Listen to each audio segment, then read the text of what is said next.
Eh bien, chers amis, merci d'être venus à cette conférence encore une fois. Nous allons traiter aujourd'hui d'un sujet un peu particulier qui est l'art de la guérison et qui va bien sûr traiter de problèmes de santé, de médecine, de soins, etc., etc. Donc c'est un sujet qui n'est pas à 100% ésotérique parce que bien sûr, les soins, la santé est une partie organique, une partie anatomique, une partie médicaments, potions si c'est du temps d'avant les médicaments, bien entendu.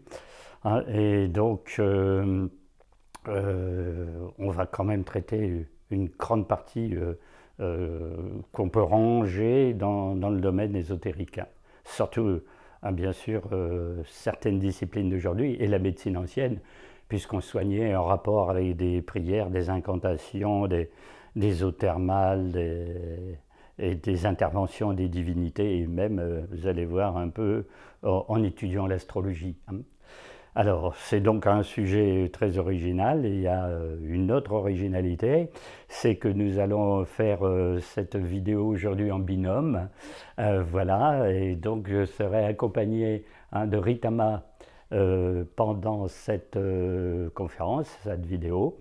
Voilà, on a plus ou moins trouvé que ce serait judicieux de diviser les choses en 2 ou 3 parties. C'est que moi, bon, je vais être assez dans mes habitudes en théorie, mais bien sûr, je ne suis pas médecin, ni thérapeute, ni quoi que ce soit, et donc je n'ai pas le côté pratique. Donc il est intéressant pour le public d'avoir une personne qui s'y connaît très très bien dans les pratiques. Alors pas de la médecine officielle, hein, mais de toutes les disciplines des médecines alternatives, et qui, étant praticienne et ayant des patients qui ont tel ou tel souci et tel ou tel vécu, ben, elle pourra très très bien dire ce qu'il en est hein, sur ce plan. Donc Ritama, qui vient de la région parisienne et qui est thérapeute holistique. Et dans ce terme, on met aussi bien la sonothérapie que la chromothérapie, toutes les thérapies, peut-être la lithothérapie ou autre, du yoga, et quoi encore, cher Itama? Encore. Bah, moi, je te remercie, Michel. Déjà, je suis très honorée d'être avec toi. Parce que toi, pour moi, tu es un puits de science qui sait des milliers de choses. Moi, j'ai l'impression que je ne sais rien. Plus j'apprends, moins je sais. Donc, mais par contre, je sais plus dans mon corps. Voilà, donc dans la pratique, dans mon corps et moins dans mon intellect que toi. Donc, moi, j'aurais peut-être besoin de notes que toi, tu n'as pas besoin, tu n'en as pas besoin. Mais voilà, juste dire que mon profil, mon parcours de départ, c'est que j'étais infirmière. Donc c'était quand même très scientifique et un parcours médical à la base. Et puis petit à petit, je m'en suis éloignée pour être encore plus dans le corps, parce qu'en plus je suis danseuse depuis toute petite. Et donc j'affectionne le corps, j'affectionne d'être dans le corps. Et pour moi, avoir une tête saine, c'est aussi un corps sain. Donc la pratique est très importante. L'intellect, j'ai toujours eu du mal à retenir des milliers de choses, alors que toi tu retiens des milliers de choses. Donc voilà, on n'est pas fait, J'essaye. on est complémentaires hein, là-dessus. Et donc après avoir été infirmière, j'ai été graphologue, morphopsychologue, j'ai une gestalt thérapeute, je fais du décodage biologique, je m'occupe du body code, plein de choses, mais vraiment je suis retournée dans le corps maintenant, puisque j'essaye de trouver du sens à la maladie et de savoir pourquoi tel organe souffre ou pas, et comment on peut défaire toutes les mémoires psychologiques, les mémoires émotionnelles, et comment le corps s'exprime. Voilà, donc c'est vraiment ce qui m'intéresse aujourd'hui pour aider mes patients. Voilà. Bien, bien. Donc, comme ça, ce sera, comme il est dit, très très complémentaire, puisque là, vous aurez un aperçu des pratiques, hein, et avec des cas très très concrets, puisque étudiés in situ. Quoi, hein. Voilà, ce sera donc parfait hein, comme synthèse. Alors, chers amis, ça va donc se diviser en 3 parties. Il va y avoir une partie, ben, justement, théorique un peu sur les problèmes de santé, de maladie, et une grande base historique, puisqu'on va voir comment dans les temps anciens, les anciens, ils abordaient la maladie et le fait de rétablir la santé des personnes. Hein. Donc on ne va pas faire toutes les civilisations avec toutes les pratiques médicales. Bon, il y en a des très très célèbres, on connaît l'Ayurveda pour l'Inde et on connaît des pratiques égyptiennes ou chinoises, mais bon, on va voir quelques curiosités. Hein. En particulier l'intervention d'autres plans que le plan physique. Justement, on parlait du physique, de dire les choses sont très, très naturelles. Il y a un corps, hein, c'est la chair, c'est la matière, mais bon, tout le monde sait bien qu'en matière de maladie et de soins, le côté psychique joue beaucoup, puisque tout le monde sait qu'il y a des maladies dites psychosomatiques dont la médecine officielle se préoccupe de plus en plus. Et puis il y a une partie spirituelle que là, la médecine officielle ignore totalement, puisqu'il n'y a pas de spiritualité, comme tout le monde sait. Pour la science et la médecine officielle. En tout cas, guérir par quelque chose qui serait d'ordre spirituel, ça ne rentre pas dans les pratiques médicales officielles. Hein. La deuxième partie sera que Ritama exposera toutes les disciplines qu'elle connaît et les pratiques qu'elle fait, avec des explications de cas. Comme ça, bon, tout le monde sera au courant. Peut-être ça donnera l'envie aussi de recourir à ces pratiques pour guérir. Hein. Et dans une troisième partie, on verra la situation actuelle. Qu'est-ce qu'on peut faire dans notre civilisation qui, j'allais dire, va pas faire de polémique, mais crée un petit peu tout pour qu'on ne soit pas bien. Surtout mentalement, mais physiquement peut-être, parce que tout le monde sait ce que vaut l'agroalimentaire, les agro-industries et la pollution. À partir du moment où vous avez ça, déjà, vous avez des risques pour la santé. Et vous n'avez rien fait pour tomber malade. Mais bon, hein, alors, on voit bien qu'on va traiter ce genre de choses. Et qu'est-ce qu'on peut faire, j'allais dire d'un point de vue préventif, sans recourir à quelque médecine que ce soit. Déjà, j'allais dire que le b.a.-ba des choses, ce serait de ne pas tomber malade. À partir du moment où on ne tombe pas malade, le problème des soins se pose beaucoup moins. En gros, comment entretenir une santé à peu près parfaite dans le contexte sans recourir à des soins, bien qu'un jour on y soit fatalement obligé. Hein. Voilà, donc je vais d'abord vous présenter donc cette première partie, assez rapide. Bien sûr, ça va obligatoirement traité de médecine traditionnelle et de médecine officielle. J'appelle médecine officielle la médecine avec des appareils, des médicaments, des trusts pharmaceutiques, une organisation mondiale de la santé, des choses comme ça, et les pratiques traditionnelles, ce que faisaient avant les chamans et les praticiens des temps antiques et du Moyen-Âge. Hein. Donc j'intitule la conférence L'art de la guérison parce que c'est presque un art dans la médecine traditionnelle. Hein, parce qu'on ne va pas tenir compte d'aspects purement matériels. Je vais donner quelques exemples après, on va tenir compte de beaucoup de choses. On fait justement, le mot a été prononcé il y a 5 minutes, quelque chose d'holistique, c'est-à-dire de global. On ne va pas traiter qu'un organe, on ne va pas traiter qu'une blessure ou un malade, on va traiter un environnement, une famille, un malade, des conditions sociales, la profession de la personne, puisque tout le monde sait qu'il y a des maladies professionnelles, le terrain psychologique, comme on dit, etc. etc. Donc en gros, quelle serait la définition de la médecine officielle? C'est que la médecine officielle considère que quelqu'un tombe malade, voilà, il y a un organe de toucher, ça peut être les poumons, l'estomac, etc. Et puis on va faire un diagnostic, donc on va ausculter, on va faire une prise de sang, on va diagnostiquer quelque chose, et puis le praticien va faire une ordonnance, prenez ceci, prenez cela, en général une tartine, des ordonnances, et puis voilà, le patient va à la pharmacie, et puis il se soigne plus ou moins rapidement selon les cas. Alors ça peut être efficace, hein. On a la bronchite, on en guérit, on a je ne sais pas quelle maladie de foie, on en guérit.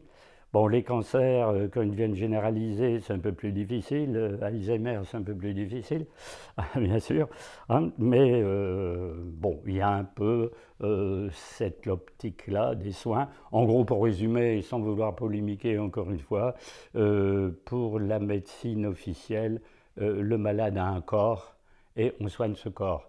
Il a aussi un mental, donc s'il a un bon mental, il va conserver l'espérance de guérir, c'est bon pour sa santé, puis ça s'arrête là. Mais ce mental, on ne va pas le soigner, hein. On va rester sur le terrain du corps. Alors, quand on est dans la médecine traditionnelle qui remonte à des milliers d'années avant Jésus-Christ, hein, parce qu'il faut savoir que dans la préhistoire, on soignait déjà, puisqu'on a retrouvé des crânes d'hommes préhistoriques qui visiblement ont une trépanation, c'est-à-dire une opération de bras de crânienne. Donc la resolidification des os s'est faite, donc on savait déjà le faire. Et dans certaines tombes, on a trouvé des aiguilles en os.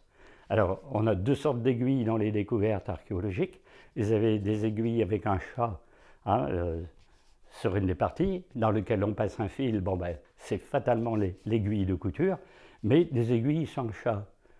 Donc on s'est dit, comme il n'y a pas de creux dans l'aiguille, à quoi pouvait servir l'aiguille?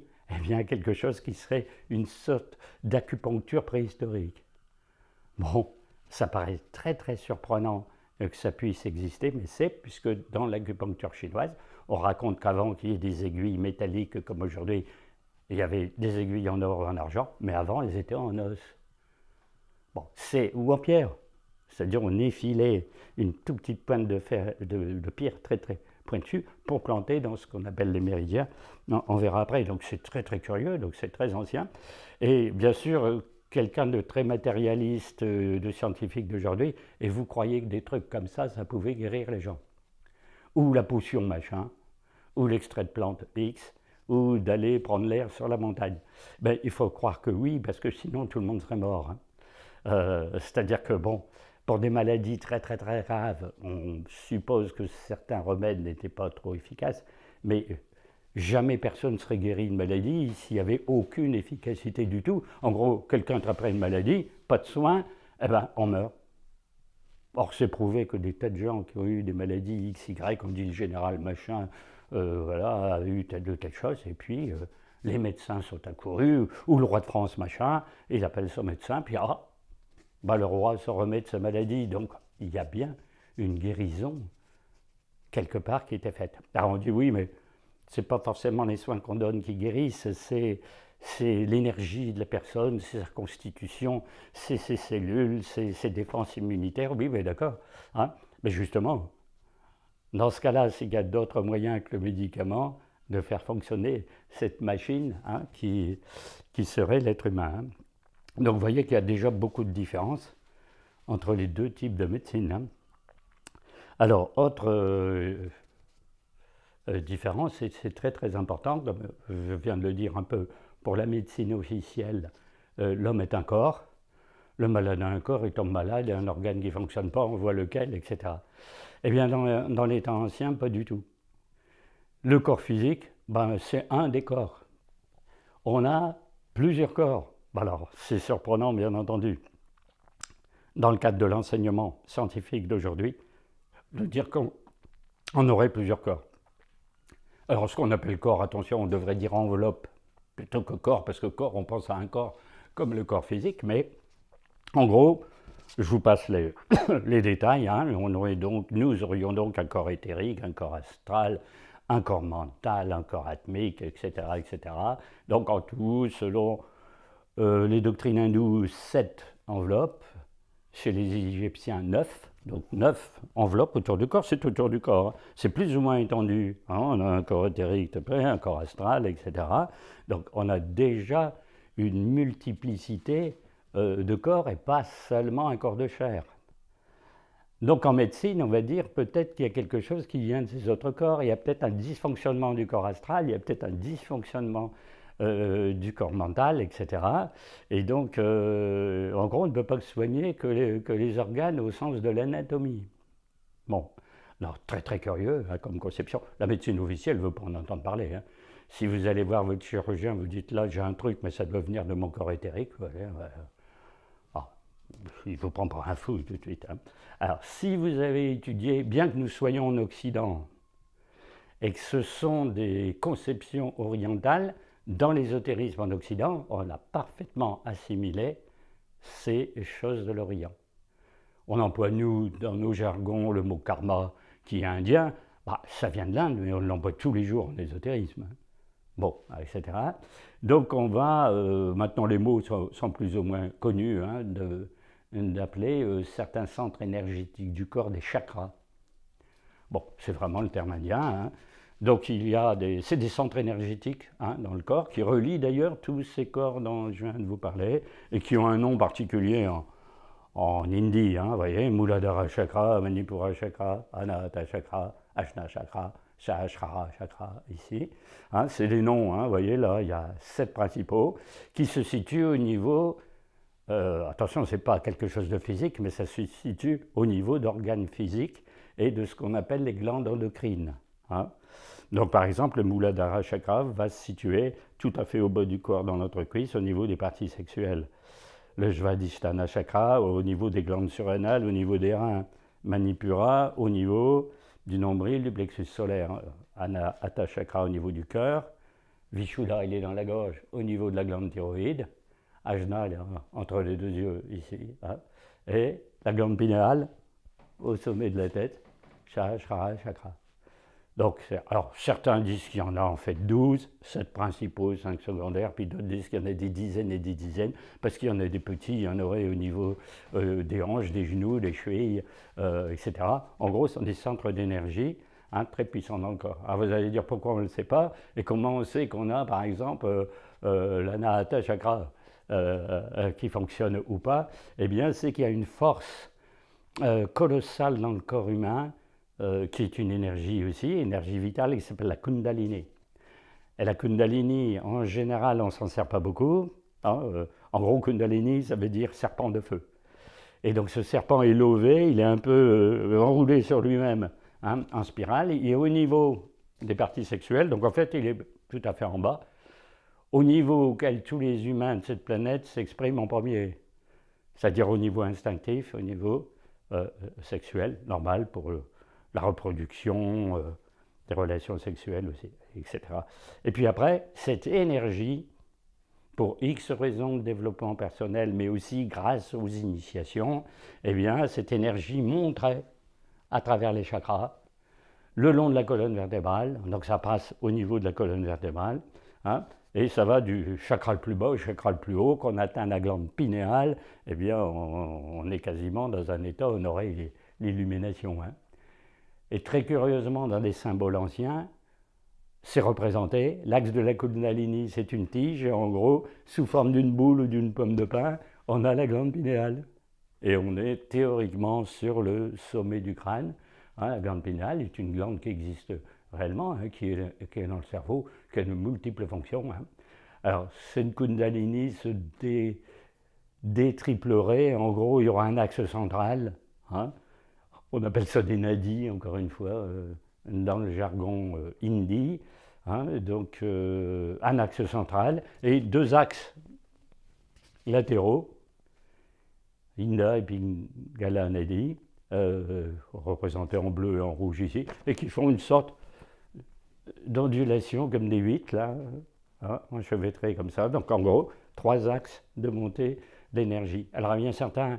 Si on dit on va jouer sur votre chakra du cœur, on va jouer sur votre chakra de la gorge, on va jouer sur un des 3 nadis, que la médecine officielle occidentale ne comprend rien du tout à ce genre de choses. Bon, déjà, ça ne rentre pas dans ce qu'on apprend en médecine, mais va dire en gros qu'est-ce que ça a rapport avec la maladie, qu'est-ce que ça a rapport avec la santé, etc. On ne peut pas croire à ce genre de choses. En gros, pour croire à ce genre de choses et l'appliquer en médecine, il faudrait concevoir qu'un être humain, c'est tout ça. Donc les enveloppes dont je parlais, plus des chakras, et non pas un corps. Bon, forcément, on voit bien que ça ne va pas être très conciliable. Les deux positions sont encore une fois passer notre temps à vouloir dénigrer la médecine officielle. On dit ce qui les différencie. Alors qu'est-ce qui les différencie aussi? C'est que pour un médecin de la tradition, l'homme n'est pas seulement un corps, c'est une personne. Donc le malade n'est pas un « allez, t'as mal au foie, soigne ta foie, salut, au revoir ». C'est un être humain, donc une personne qu'on doit prendre en considération et on doit tenir compte de tout son environnement. Alors c'est très curieux dans les médecines anciennes, surtout orientales, de dire à un malade « eh ben, c'est quoi votre famille? Qu'est-ce que vous faites comme travail? Est-ce que la région… » Bien sûr, si le médecin est de la même région, il sait de quoi ça tient. Mais imaginez qu'il ne soit pas de la région. Est-ce que le climat d'ici est humide? Est-ce que vous habitez près d'une rivière? Est-ce que vous habitez là dans la maison sur le sommet de la colline? Eh bien, comme vous n'avez pas le même climat, la même température de l'air, les mêmes températures tout court, vous pouvez souffrir de maux, MAUX bien sûr, que votre voisin n'aura pas. Alors, vous allez dire, si on tient compte de tout ça, c'est-à-dire de l'environnement familial, du métier, du lieu d'habitation. On connaît l'importance des lieux dans les philosophies orientales. Tout le monde a sûrement entendu parler de ce qu'on appelle le Feng Shui, toujours une discipline chinoise, mais répandue un peu partout. C'est d'étudier les lieux et les habitations, et dire que dans une habitation, on n'oriente pas la construction n'importe comment. Il faut construire par rapport à ceci, par rapport à cela. Il ne faut pas qu'il y ait une rivière souterraine en dessous de la maison, il ne faut pas qu'il y ait ceci. S'il y en a une, on peut la traiter, la canaliser, s'en servir positivement, mais ce n'est pas très positif au départ. Dans le détail, on ne va pas faire ça aujourd'hui, on passerait 2 heures de conférence, mais on vous dit qu'il faut orienter le lit de telle façon, peindre une chambre de telle couleur, mais un bureau d'une telle autre couleur. En gros, on ne peut pas faire selon les goûts, de dire il faut que ce soit beau, c'est de dire attention, il ne faut pas court-circuiter des ondes en symbolique des couleurs et en technique des couleurs ici. Bon, moi j'ai appris, alors je ne sais pas si c'est vrai, les spécialistes pourront le dire, que par exemple quand on met un lit dans une chambre, il faut mettre le côté où on met ses pieds contre le mur et non pas le côté des oreillers où on met sa tête. En gros, il faut le mettre le lit en l'envers. Bon, alors pourquoi, je n'ai pas approfondi les choses, mais c'est très très curieux. Et la disposition des meubles et même la couleur des tableaux qu'on met au mur ont une importance. Alors quand vous rentrez là-dedans, bien sûr, dans la vie courante d'aujourd'hui, on va dire, si je dois tenir compte de tout ça dans mon lieu d'habitation, je ne vis plus, et en effet, on risque même de ne plus vivre du tout, de tomber malade, rien qu'en penser aux choses qu'on doit faire pour rester en bonne santé. C'est très très curieux. Mais on en est là, donc on voit bien un peu ce que ça peut donner. Autre différence, c'est qu'avant, comme on vivait dans des sociétés traditionnelles, que les sociétés traditionnelles sont liées aux religions, à la mystique, aux initiés, aux grands prêtres, tout ce qui s'ensuit. On ne peut pas tenir compte d'une maladie sans tenir compte des dieux. Donc c'est pour ça que dans les temps anciens, on commençait par invoquer les dieux de la médecine. Bon, on disait, allez, je suis malade, je vais au temple et… Bon, tout le monde sait qu'en Grèce, il y avait un dieu de la médecine qui s'appelle Esculape, il y a Hermès, fondateur de la médecine, il y a même une déesse qui s'appelle Hygie, et qui est déesse des plantes, des médicaments, etc. Bon, tout un tas de personnes qui s'occupent de la santé. En Égypte, c'est le dieu Thoth.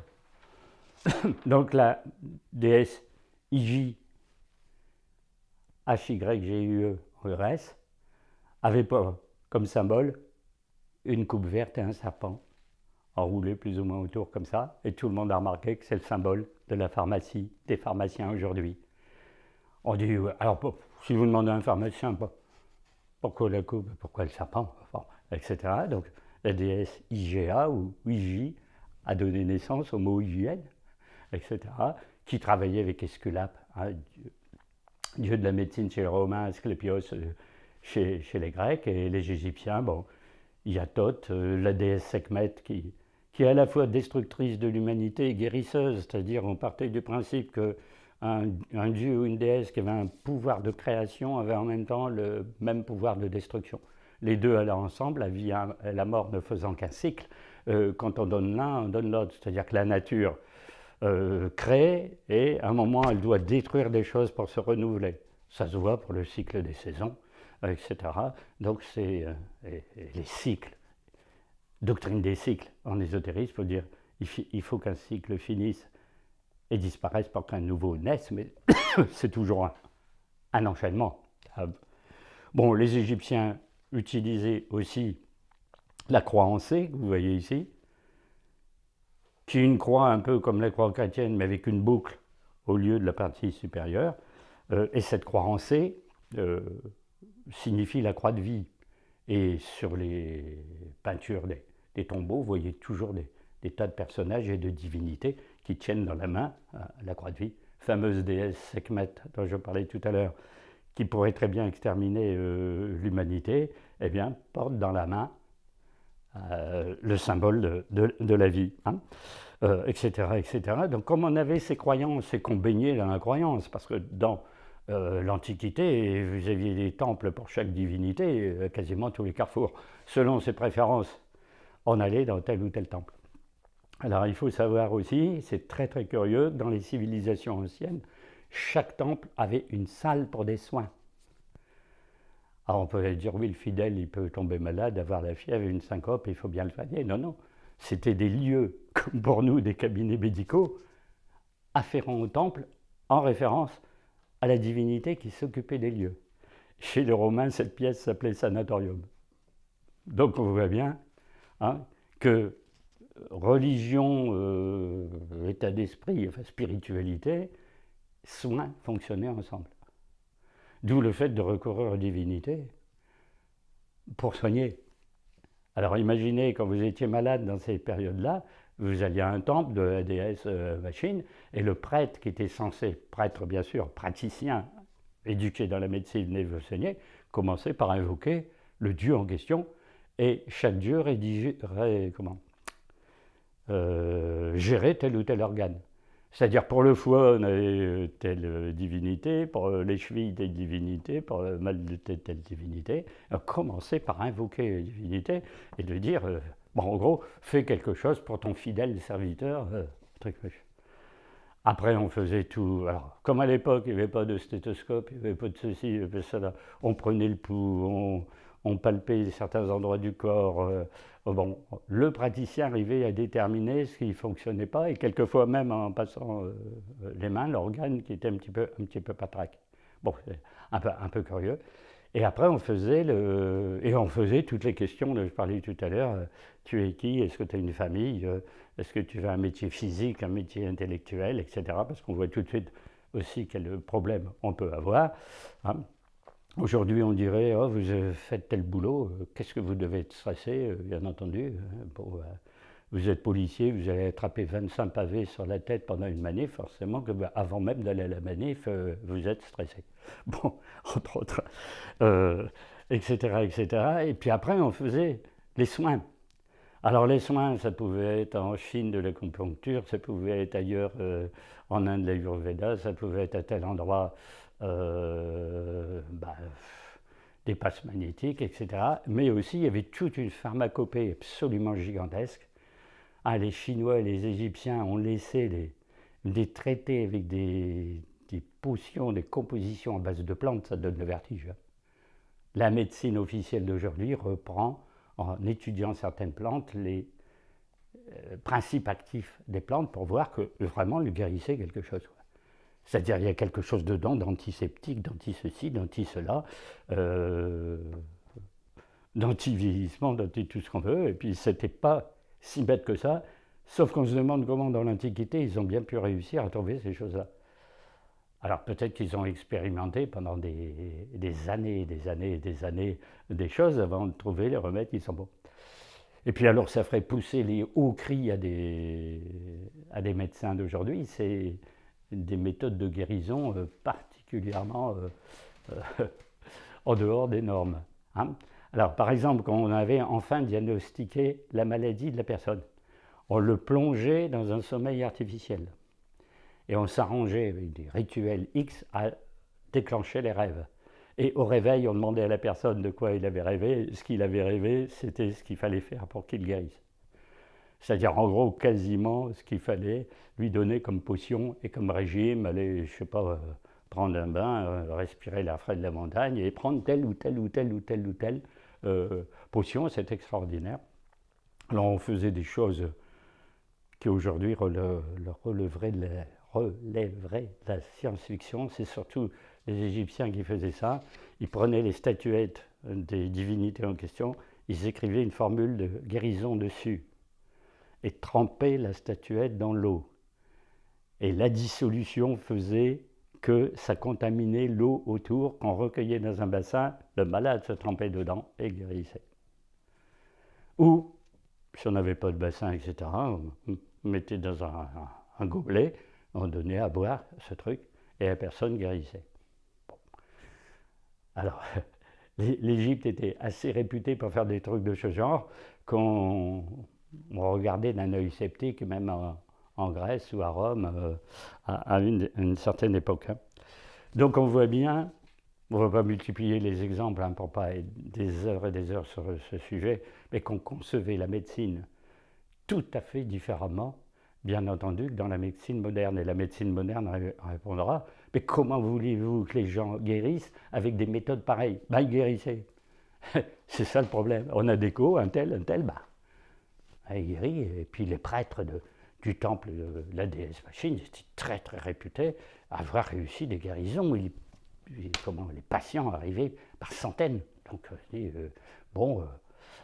etc., etc. Alors, quand on fait les incantations, on dit on va faire une prière à une divinité, on va faire des incantations, on va donner un coup de gong, etc. Qu'est-ce que vous voulez que ça se soulage un malade? Ben, on vous expliquera après qu'il y a une sonothérapie et que c'est ultra efficace. Bon, donc, vous voyez. Alors, nous, on connaît aussi la dimension mentale. On va dire, ben, ça peut être bon aussi que le malade ait un bon mental.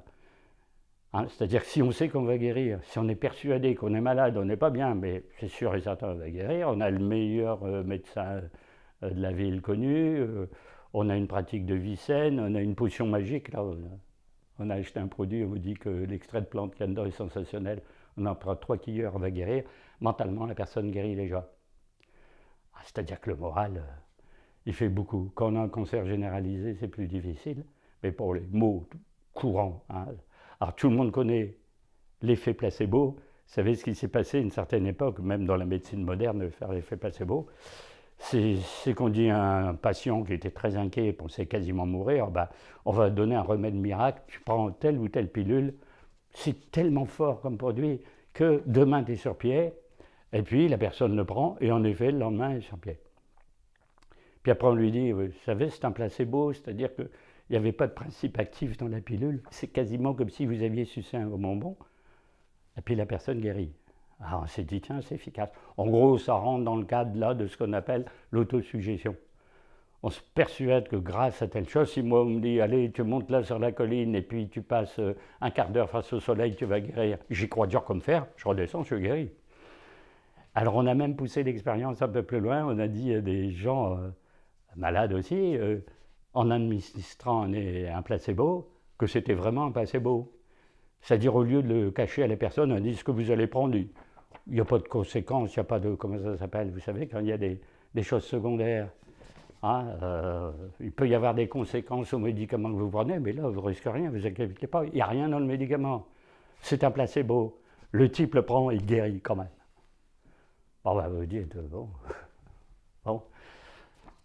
Là, on aurait des guérisons rien que par le psychisme. On ne peut pas faire ça avec toutes les maladies, mais c'est prouvé scientifiquement que ça existe. On a 100 000 cas. Et plus extraordinaire encore, c'est que ça peut être lié à l'astrologie. Alors là, c'est encore plus curieux. Tout le monde connaît Nostradamus, et on dit toujours Nostradamus était le médecin de Catherine de Médicis. Il est connu comme un grand médecin. Il a signé un traité d'extrait de plantes, de potions à base de plantes, un traité de fabrication des confitures et le prophète des centuries que vous connaissez. Donc comment on pouvait faire tout ça à la fois? Parce que c'était un tout. On ne pouvait pas concevoir de guérir quelqu'un sans connaître le thème astral de la personne, surtout si c'est le roi et la reine. Pas le particulier à l'époque, on suppose que le simple paysan n'avait pas son thème et qu'on ne s'occupait pas de ça pour le soigner. Et ceux dont on avait le thème, pourquoi? Parce que tel ou tel signe, tel ou tel ascendant, telle ou telle maison en astrologie prédispose à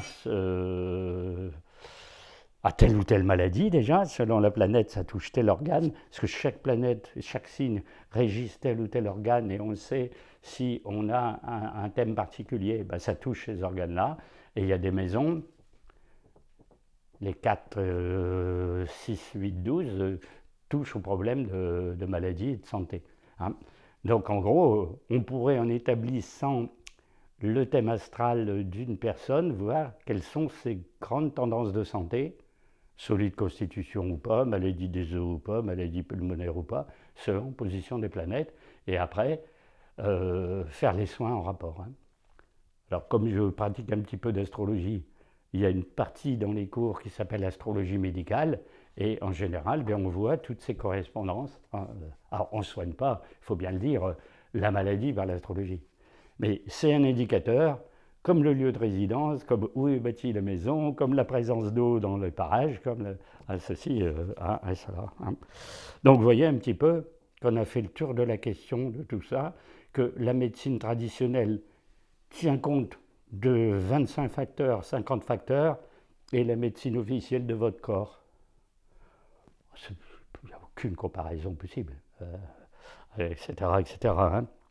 Et on ne peut pas dire à son médecin aujourd'hui, écoutez, je dois souffrir de tel endroit parce que je suis du signe des Gémeaux, là vous comprenez. Bon, on va dire, allez, vous sortez du cabinet, vous irez voir le charlatan, machin, etc. etc. Hein. Donc, vous voyez, vous avez une base de ce genre. Hein. Alors, on va finir ce sujet par une petite curiosité.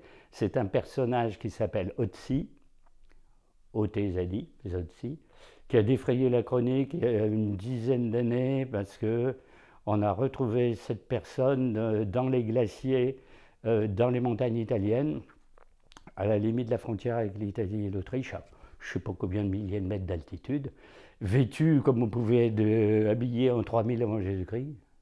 Donc c'est un chasseur-cueilleur du néolithique. Il a été intégralement conservé dans la glace du glacier parce que de son rocher, il est tombé dedans, ou il a été jeté dedans parce qu'il a été tué en fait. Cette personne, donc il est tombé dans la glace, la neige l'a recouvert, des milliers d'années, la glace l'a remis dans un endroit découvert, on l'a retrouvé intact puisque conservé dans la glace. Donc on a pu étudier les chaussures qu'il avait, sa chevelure, etc. On a trouvé donc une sacoche, on s'est dit c'est sa gibecière, et puis quand on l'a ouvert, au lieu de trouver du gibier, on a trouvé des plantes médicinales. Donc le soi-disant chasseur-cueilleur était cueilleur parce qu'à cette altitude-là, il n'allait pas traquer des animaux. Il y avait une toute petite besace en plus à aller chercher des plantes médicinales. Mais on a passé le corps au scanner, au rayon X et tout. On a trouvé une chose extraordinaire, c'est qu'il y avait des tatouages de toutes sortes qui ont été faits avec des pointes d'os. Et les tatouages suivent les lignes de méridien de l'acupuncture. Donc, on s'est dit, c'est quand même pas possible. Vous voyez, quand vous avez en médecine génoise, ça c'est une planche extraite d'un traité d'acupuncture, toutes ces lignes sont les lignes dites des méridiens dans lesquelles les fameux spécialistes piquent des aiguilles longues, petites, selon ce qu'on veut faire, des aiguilles en or, en argent. Maintenant, elles sont en acier inoxydable. Bon. Etc. Hein, vous voyez, alors toutes ces lignes ne sont pas... La médecine officielle va dire, moi j'ouvre un corps, je cherche votre méridien là, qui passe dans la jambe. Elle ne va jamais le trouver, parce que c'est un flux d'énergie. Donc, si vous avez des tatouages le long de ces lignes, donc dites méridien, comment vous le saviez à cette époque-là? Je vous rappelle, des milliers d'années avant Jésus-Christ. Bon, ça prouve qu'il y avait une science à l'époque très très ancienne, mais très perfectionnée. Hein. Donc c'est très très très curieux comme histoire, mais ça prouve quelque chose. Hein. Et c'est pour ça qu'en acupuncture, si vous courez, vous allez dire j'ai un truc dans la gorge ou dans l'oreille, Puis le praticien vous enfonce une aiguille au niveau de la cheville, puis après une dans la cuisse, puis vraiment, ben, on recapte le flux d'énergie à un endroit où on trouve qu'il y a une force énergétique pour la véhiculer. Ces fameuses aiguilles servent à faire avancer l'énergie, un peu comme des prises de courant pour amener le courant à un appareil dans le corps, puis ça peut arriver à la tête très facilement. Donc, les méridiens, ils ont des numéros, ils ont des noms, ils ont des trucs. Hein. Ritama nous expliquera peut-être des choses comme ça, si elle s'y connaît un petit peu hein, dans cette partie-là. Hein. Et alors, pour résumer, bon, on peut dire qu'une médecine traditionnelle tient compte d'une personne dans tous les aspects de sa vie. Et la terre, le sous-sol, l'eau, son environnement, le climat et le ciel. Alors bien sûr, quand on ne croit plus au ciel, pas à l'influence des astres, pas aux dieux, parce qu'il n'y en a plus, que la religion est complètement en berne, on va retomber à un niveau à 100% organique, puis vous soignez comme ça, comme vous pouvez. Avec l'état de la médecine aujourd'hui, on voit le résultat. Alors, on ne va pas trop dénigrer la médecine officielle, parce qu'elle a quand même fait des exploits. Hein. C'est-à-dire, comme toute cette science s'est perdue, il fallait bien trouver le moyen de faire des bons diagnostics avec des moyens modernes. Alors, c'est quoi les moyens modernes? C'est tous les appareils. Hein. C'est-à-dire, quelqu'un un jour a inventé le stéthoscope. Alors, quand on a inventé le stéthoscope, on ausculte les gens, on voit bien tout de suite le niveau de respiration. Après, on a inventé des scanners, après, on a inventé ceci, on a inventé cela. Maintenant, on fait des transplantations cardiaques, tout ça. Donc là, vraiment, la médecine a fait des progrès considérables. Bon, les gens meurent quand même, hein. Peut-être un peu plus tard qu'avant. Enfin, il y a une partie technologique de la médecine qui donne des résultats, les rayons X, les rayons machin, les trucs muches et tout ce qui s'ensuit. Puis on a fait des découvertes sensationnelles, justement, dans le corps. Mais pas visibles à l'œil nu. Quand quelqu'un a découvert la molécule d'ADN, on s'est dit, tiens, dans les cellules, il y a l'ADN. Voilà. Bon. Dans l'Antiquité, on savait que ça existait. Hein. Et personne n'en avait jamais vu, et quelques microscopes électroniques que ce soit. Bon, alors les chromosomes, des paires de chromosomes, machin, quoi. Que le cerveau, dans certaines parties, crée des protéines. Alors, une protéine machin, protéine truc mus qui fait telle solution. Le cerveau, il crée des endorphines, il crée et tout un machin comme ça. Je veux dire. Or, les traités anciens montrent que les anciens savaient ce que c'était. Alors, ils n'appelaient pas ça comme ça, ils n'avaient pas l'approche scientifique, mais visiblement, eh bien, le cerveau traité d'une certaine façon parce qu'on jouait tel type de musique, qu'on faisait des incantations, etc., ben, soudain était calmé. Bon, on sait que les endorphines aujourd'hui, ça met dans un état un peu de planage, etc., mais il y a un moyen de les produire. Or maintenant, on les produit artificiellement. Hein. Bon, voilà encore là, ces fameux méridiens, vous voyez, là, rien que pour la tête. Hein. Alors forcément, comme c'est tiré d'un traité de médecine chinoise, il n'y a pas les explications des noms des méridiens, mais vous voyez un petit peu le truc. Et alors, on s'est aperçu que les anciens connaissaient très bien la molécule d'ADN, qui a un peu la forme d'un 8. Hein. En gros, le caducée, fameux caducée d'Hermès, on dit toujours c'est une tige, et puis 2 serpents qui est autour. Vous avez vu tout à l'heure les 3 nadis le long de la colonne vertébrale, c'est un axe central, 2 nadis sur le côté. Vous dites comme ça ressemble étrangement au caducée d'Hermès. Ben, l'un est la transposition de l'autre, et comme Hermès est le dieu de la médecine, vous dites bon. Alors là, vous avez plus curieux, en Égypte, fameux mythe d'Isis et d'Osiris. Quand vous connaissez la déesse Isis, allez, c'est 2 fois Isis. Hein. Mais c'est contenu dans le mot d'Osiris. Osiris contient Isis à l'intérieur. Voilà, si vous mettez le SI et le IS de cette façon-là, vous regroupez les 2 I et les 2 S, vous avez quelque chose de comme ça. En gros, vous avez un I commun et un S dans ce sens-là, un S dans l'autre sens. Et quand vous faites le schéma, vous avez le caducée et du même coup, la molécule d'ADN. Ce qui veut dire que si vous faites cette démonstration et ce schéma, les Égyptiens connaissaient l'ADN, sans l'appeler comme ça, forcément c'est très très curieux. Et au passage, et on terminera là-dessus, Isis était tellement guérisseuse qu'elle ressuscite les morts. ne pouvait pas mieux, parce que vous savez que son mari, fameux Osiris, découpé en 14 morceaux par le dieu Seth, et qui, pour pas que son corps soit refait, comme quoi il se méfiait de quelque chose du pouvoir miraculeux d'Isis, il les a dispersés dans les 13 provinces égyptiennes, plus un morceau dans le Nil. Et que fait Isis? Elle récupère les morceaux, recolle le corps, bandelette, fait la première momie, crée un pénis artificiel en argile, s'empale dessus, fait la relation sexuelle. Et là, si c'était un film, on voit Osiris qui se redresse et qui redevient vivant. Donc bien sûr, quand vous avez le pouvoir de ressusciter les morts, vous êtes au top niveau de la magie et de la guérison. Hein, au point où il est arrivé, je ne sais plus quoi, au dieu de la médecine, il a été transformé en constellation ou pulvérisé ou je ne sais pas quoi, parce que les dieux ne pouvaient pas supporter qu'on ressuscite les morts. C'était inimaginable. Remarquez que c'est ce que fait le Christ. La résurrection de Lazare. On dit Lazare est mourant, il est en train de se décomposer, ça fait 3 jours qu'il est mort. Le Christ arrive, passe magnétique, lève-toi et marche. Lazare se lève et marche, comme Osiris. Et lui-même ressuscite. Alors bien sûr, la médecine officielle va vous dire, mais ça c'est de la science-fiction. Parce que c'est dans la Bible, ça ne tient pas debout, ça n'a pas l'ombre d'un sens, d'une réalité. Bon. Alors, dernière chose pour donner un satisfecit à la médecine aujourd'hui, pour les appareils, on n'y pas. Hein. Ce qui est détecté par le scanner, par le rayon X, par exemple, bon, les radios pour les fractures, bon, on ne peut pas nier que ce soit bon. Hein.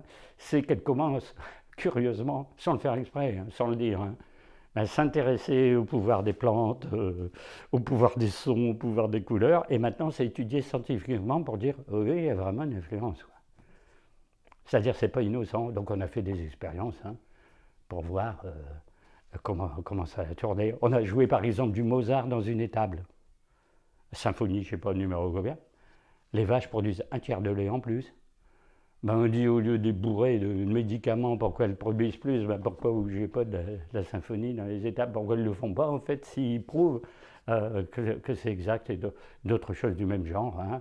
On sait qu'il y a des couleurs qui sont excitantes et puis nerveusement, et puis vous avez des couleurs qui sont apaisantes. On pense que le bleu ciel ou le vert pomme, etc. c'est apaisant et que le rouge vif et des couleurs très, très tape à l'œil. Jaunes, etc., sont excitantes pour justement la vue, mais le cerveau qui est derrière, etc., etc. Donc voilà un peu le tour de la question, si on peut dire, hein, très très rapide, parce que bon, vous comprenez qu'on peut donner des centaines et des centaines d'exemples de ce genre de choses.